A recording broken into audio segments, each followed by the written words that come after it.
Hello दोस्तों, नमस्कार। स्वागत है आपका हमारे YouTube channel Uttarakhand GK very easy tricks में। तो उत्तराखंड में दोस्तों भर्ती परीक्षाओं को लेकर लगातार नई-नई खबरें सामने आ रही हैं और लगातार अलग-अलग निर्णय हमारे सामने दिखते हुए चल रहे हैं। आप पिछले 2 महीनों में देखेंगे तो उत्तराखंड अधीनस्थ सेवा चयन आयोग में बहुत बड़ी धांधली की बातें सामने आई हैं। लगभग-लगभग 38 गिरफ्तारियाँ अभी तक हो चुकी हैं। वन दरोगा भर्ती परीक्षा की जाँच चल रही है।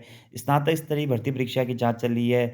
इसी के साथ-साथ में सचिवालय सुरक्षाकर्मी की जाँच चल रही है और वन दरोगा जो दरोगा की 2015 वाली भर्ती परीक्षा है, उसकी जाँच चल रही है और जो हाई कोर्ट में जो जुडिशियल वाली जो भर्ती परीक्षा हुई थी, उसकी भी जाँच चल रही है, जिसके तहत उत्तराखंड के मुख्यमंत्री श्री पुष्कर सिंह धामी जी ने अपना जो यूके ट्रिपल एससी के अपकमिंग एग्ज़ाम्स थे, उन एग्ज़ाम्स को यूके ट्रिपल एससी से हटाकर यूके पीएससी से करवाने का जो है फैसला लिया हुआ है। जिसमें करीब 7,000 पदों पर यूकेपीएससी एग्ज़ाम्स कराने वाला है और इसी के साथ-साथ 5 भर्ती परीक्षाओं को रद्द भी कर दिया गया, यानी कि इन भर्ती परीक्षाओं को भी दोबारा से यूकेपीएससी के द्वारा आयोजित करवाया जाएगा। इसी के साथ-साथ कुछ-कुछ भर्ती परीक्षाओं में ऐसा भी मामला सामने आ रहा है कि जो ऐसे एग्ज़ाम्स जिसमें अभी तक कोई भी प्रोसेस नहीं हुई है, उनका दोबारा से नोटिफ़िकेशन निकाल के उनकी भर्ती प्रक्रिया यूकेपीएससी के नियमानुसार कराई जाएगी। अभी यूकेपीएससी का पैटर्न क्या रहेगा, कैसे रहेगा, उसमें कुछ भी नहीं कहा जा सकता है।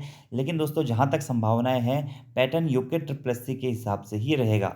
इसी बीच दोस्तों कल मुख्यमंत्री साहब के कुछ बयान आए हुए हैं, उनके बारे में मैं आपको बताता हूँ। इसी के साथ-साथ आप में से बहुत सारे दोस्तों के कुछ क्वेरीज़ थी, कुछ कमेंट्स थे या कुछ पर्सनल मैसेजेस थे, उस पर भी हम आएँगे। सबसे पहले हम न्यूज़ पर आते हैं कि जिन भर्ती परीक्षाओं के नतीजे आ गए हैं, वो रद्द नहीं होगी, धामी जी का ये कहना है। और ऐसे एग्ज़ाम्स जिनमें दोस्तों खाली एग्ज़ाम हुआ था जिसमें रिज़ल्ट भी नहीं आया था, ऐसे 5 भर्ती परीक्षाओं को हमारे मुख्यमंत्री साहब के द्वारा या कैबिनेट के द्वारा रद्द किया जा सकता है। बाकी इस मामले में इनका ये कहना है, यानी कि आप ये कह सकते हैं कि स्नातक स्तरीय भर्ती परीक्षा, वन दरोगा की भर्ती परीक्षा और सचिवालय सुरक्षाकर्मी की भर्ती परीक्षा, इसमें इनका कहना है कि जिन भर्ती परीक्षाओं के नतीजे आ गए हैं, वो रद्द नहीं होगी। अब दोस्तों वो तो एसटीएफ जाँच के बाद ही पता लगेगा कि फाइनली इस मामले में या इस पूरे प्रकरण में क्या होगा। अगर धाँधली की प्रतिशतता ज़्यादा होती है, तो उस कंडीशन में तो रद्द ही एक ऑप्शन बनता है, क्योंकि उसके बाद में इसमें कई सारे अभ्यर्थी ऐसे भी हैं जिनका चयन अभी तक नहीं हो पाया है, वो अब पैसे देने के बाद भी फेल हुए हैं। तो ये सब चीज़ें फिर न्यायिक डिस्कशन के बाद ही पॉसिबल होंगी कि आगे इन भर्तियों का क्या होगा। लेकिन फिलहाल इनके इंटरव्यू के बारे में बात कर लेते हैं, यानी कि मुख्यमंत्री साहब एग्ज़ैक्टली जो मेहनती छात्र हैं उनके पक्ष में हैं और मुख्यमंत्री पुष्कर सिंह धामी ने कहा कि उत्तराखंड निरस्त सेवा चयन आयोग को जिन भर्ती परीक्षाओं के नतीजे आ गए हैं, वो रद्द नहीं होंगी। इनकी जाँच में उन्हीं उम्मीदवारों की भर्ती निरस्त होगी जो धाँधली में शामिल होंगे। लोक सेवा आयोग को जो 23 भर्ती परीक्षाओं का जिम्मा सौंपा गया है, वे मिशन मोड पर होंगे, यानी कि इसके लिए उत्तराखंड सरकार के द्वारा स्पेशली यूकेपीएससी में मैन पावर अपॉइंटमेंट की जाएगी और मैन पावर के तहत फिर भर्तियाँ मिशन मोड में होंगी।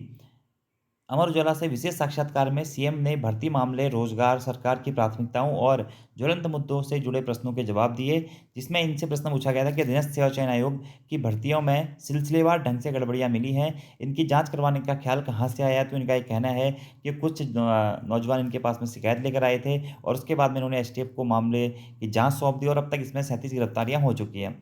दूसरा है, इसी कारण इसलिए इन्होंने 23 परीक्षाओं का जिम्मा अधीनस्थ सेवा चयन आयोग से हटाकर उत्तराखंड लोक सेवा आयोग को दिया है, क्योंकि लोक सेवा आयोग अभी तक अपनी छाप सुथरी छवि के लिए जाना जाता है और इनकी ये कोशिश है कि जो लंबित परीक्षाएँ हैं, वो जल्द से जल्द हो जाएँ और भर्ती परीक्षाएँ कराने के लिए आयोग को ये अतिरिक्त मैन पावर भी दे रहे हैं।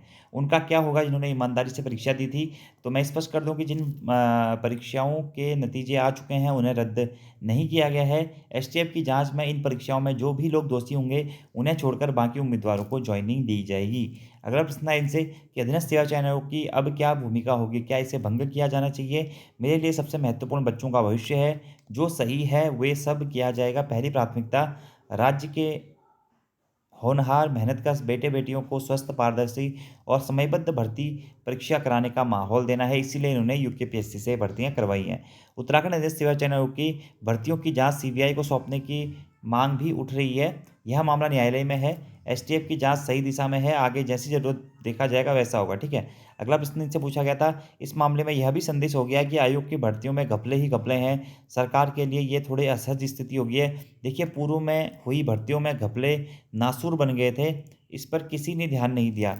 ऐसे मामलों में बेशक कुछ तकलीफ होती है, लेकिन व्यवस्था को बदलना है तो कुछ तो झेलना ही पड़ता है। जब एक जब हम जब एक सड़क बनाते हैं तो उसके लिए भी हल्ला मचता है और कई अड़चनों का सामना करना पड़ता है। ये तो हमारे बच्चों के भविष्य से जुड़ा मामला है, इसलिए इसमें समझौता नहीं है। इसी कारण हम जो है यूकेपीएससी से पेपर करा रहे हैं। ये कुछ इन्होंने अपने जो इंटरव्यू में जवाब दिए हुए हैं।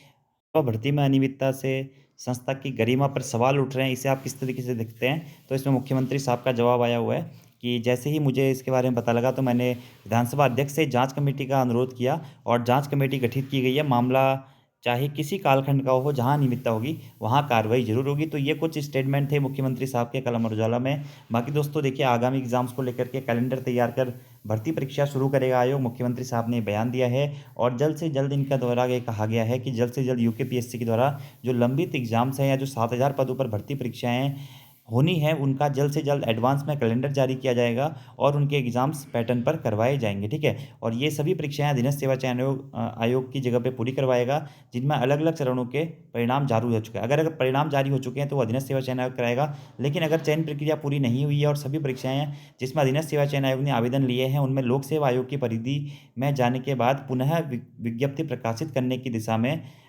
अभ्यर्थियों को आवेदन शुल्क से मुक्त रखा जाएगा। अब देखिए दोस्तों, इसमें भी कई सारे लोगों का ये क्वेश्चन्स है कि सर हमने जिस टाइम पे फॉर्म भरा था, उस टाइम पे हमारी एज 28 साल थी, अब हम ओवर एज हो गए, क्या हमें मौका मिलेगा? देखिए दोस्तों, पहले तो नया नोटिफ़िकेशन नहीं आना चाहिए। जो पुराने फॉर्म भरे गए हैं, वही डाटा यूके के द्वारा यूकेपीएससी को ट्रांसफ़र करना चाहिए और जिन लोगों ने पहले फॉर्म भरे हुए हैं, उनका ही सिस्टम रहना चाहिए। और अगर नए फॉर्म आते भी हैं, तो उसके लिए भी दोस्तों एक क्राइटेरिया ये रहेगा आपका कि जो भी उस एज लिमिट में लोग एलिजिबल थे, वो लोग अभी भी एलिजिबल रहेंगे, इसलिए आपको टेंशन लेने की कोई आवश्यकता नहीं है। कल मुझे बहुत सारे लोगों के मैसेजेस आए कि सर ऐसे तो हम ओवर एज हो जाएँगे, हमारा क्या होगा? तो मैं आपको साफ-साफ बता दे रहा हूँ, आप लोग ओवर एज नहीं होंगे। जिन लोगों के द्वारा पहले फॉर्म भरे गए हैं, वो लोग अभी भी फॉर्म भरेंगे और फॉर्म अगर नए आते हैं, तो फिर नए अभ्यर्थियों को भी उसमें फॉर्म भरने का मौका दिया जाएगा, ठीक है? बाकी आप लोग भी इस बारे में अपनी राय रख सकते हैं। मेरे हिसाब से तो जो भी फॉर्म यूके से भरवाए गए हैं, वही पूरा डाटा यूकेपीएससी को ट्रांसफ़र कर देना चाहिए और उसी के हिसाब से वहाँ पे यूकेपीएससी अपने एग्ज़ाम कंडक्ट करा सकता है। बाकी दोस्तों, बहुत सारे अभ्यर्थी इसमें भी कन्फ्यूजन में है कि सर क्या पुलिस भर्ती का फिजिकल दोबारा होगा? नहीं दोस्तों, देखिए, पुलिस भर्ती का आपका फिजिकल परीक्षा हो चुकी है। अब आपका रिटन एग्ज़ामिनेशन होना है और रिटन एग्ज़ामिनेशन यूकेपीएससी के द्वारा ही करवाया जाएगा। कुछ अभ्यर्थी बार-बार प्रश्न पूछ रहे हैं सिलेबस या पैटर्न को लेकर के। तो जहाँ तक दोस्तों संभावनाएँ हैं, सिलेबस या पैटर्न आपका वही रहेगा, ये यूके का था। लेकिन हाँ, जब तक इसका ऑफ़िशियली कोई नोटिफ़िकेशन नहीं आ जाता है, तब तक हम क्लियर कट कुछ भी नहीं बोल सकते हैं। लेकिन फ़िलहाल तक जो संभावनाएँ हैं, वो यूके का ही पैटर्न रहेगा आपका, जो कि 100 नंबर का रहने वाला है। बहुत सारे अभ्यर्थी ये भी पूछ रहे थे कि सर पेपर का पैटर्न कैसा रहेगा? यूकेपीएससी तो अपने ईजी पेपर्स बनाता है। देखिए, यूकेपीएससी के जो दोस्तों आप ईजी और हार्ड वाला सिस्टम कहते हैं ना, वो अपने मेंस एग्जामिनेशन के हिसाब से पेपर डिज़ाइन करता था, ठीक है? लेकिन अभी यूकेपीएससी अगर वन डे एग्ज़ाम के लिए एग्ज़ाम पेपर करवाएगा, तो निश्चित बात है कि उसका लेवल अच्छा रहेगा और ऐसा नहीं है कि जैसा आप प्रीलिम्स में एग्ज़ाम पेपर देखते हैं, वैसा अगर सिंपल बहुत सारी चीज़ें सिंपल सी लगती हैं, ठीक है? तो उस टाइप का लेवल नहीं रहेगा, लेवल उससे हाई ही रहेगा, ठीक है? बाकी वन दरोगा भर्ती घपले में भी एसटीएफ सबूत जुटा रही है दोस्तों, वन दरोगा में भी बहुत चीज़ें हो रही हैं। बाकी पेपर लीक मामले में ईडी ने भी शुरू की है अपनी जाँच पड़ताल, ठीक है? और गिरफ्तार किए गए सभी आरोपियों की संपत्ति के बारे में जाँच जुटा रही है। 5000 पदों पर भर्ती कर चुका था यूके लाखों अभ्यर्थियों ने किया भर्ती शुरू कर चुका था यूके लाखों अभ्यर्थियों ने किया था आवेदन। अब लोक सेवा आयोग नए सिरे से शुरू करेगा भर्ती परीक्षा, ठीक है? इसी के साथ-साथ दोस्तों, जो नौकरियाँ बेचकर जुटाई संपत्ति है, उसे भी जल्द से जल्द ईडी के द्वारा जब्त किया जाएगा। वन दरोगा भर्ती में जाँच चल रही है। इसी के साथ-साथ दोस्तों, बडौनी, डांगी समेत 6 जो आयोग के कर्मचारी हैं, उनके खिलाफ विजिलेंस जाँच के आदेश दे दिए गए हैं। 3 अनुभाग अधिकारी और एजेंसी मालिक की भी जाँच होनी है, ठीक है? इसमें दोस्तों कंपनी से अनुबंध खत्म होने के बाद में भी परीक्षाएँ करवाई गई थी, जिस कारण दोस्तों ये विजिलेंस की जाँच होनी है और आयोग के 6 अधिकारियों के खिलाफ में ये जाँच हो रही है, आप यहाँ पर देख सकते हैं, ठीक है? इसी के साथ-साथ पूर्व सचिव जो हमारे बडौनी जी थे, डांगी जी हैं, इसके साथ-साथ ही हमारे अनुभाग अधिकारी गोपन ब्रजलाल बहुगुणा, दीपा जोशी, कैलाश नैनवाल, इनकी विजिलेंस जाँच होनी है, ठीक है? इसी के साथ-साथ दोस्तों, एक और स्टेटमेंट है यहाँ पे कि युवाओं के साथ नहीं होगा धोखा और भर्ती कैलेंडर जल्द से जल्द जारी होगा, ठीक है? तो भर्ती कैलेंडर दोस्तों आपका जल्द से जल्द जारी हो जाएगा। आप लोग अपने एग्ज़ाम की तैयारियाँ करते रहिए। बाकी देखिए, वीडियो भर्ती, कनिष्ठ सहायक भर्ती, इन भर्तियों का क्या होगा अभी कुछ नहीं कह सकते हैं। अभी फाइनल जब अंतिम एसटीएफ की जाँच रिपोर्ट आ जाएगी, उसी के बाद में ये सारी चीज़ें क्लियर होंगी कि गवर्नमेंट इस पर क्या निर्णय लेती है और जो हमारे अभ्यर्थी हैं, उस पर उनकी क्या प्रतिक्रिया रहती है और उसी के बाद में वो सारी चीज़ें क्लियर कट होंगी। लेकिन फिलहाल आप लोग अपनी तैयारी करते रहें, एग्ज़ामिनेशन आपके जल्द होंगे। जल्द ही यूकेपीएससी अपना एग्ज़ाम कैलेंडर भी जारी करेगा। धन्यवाद।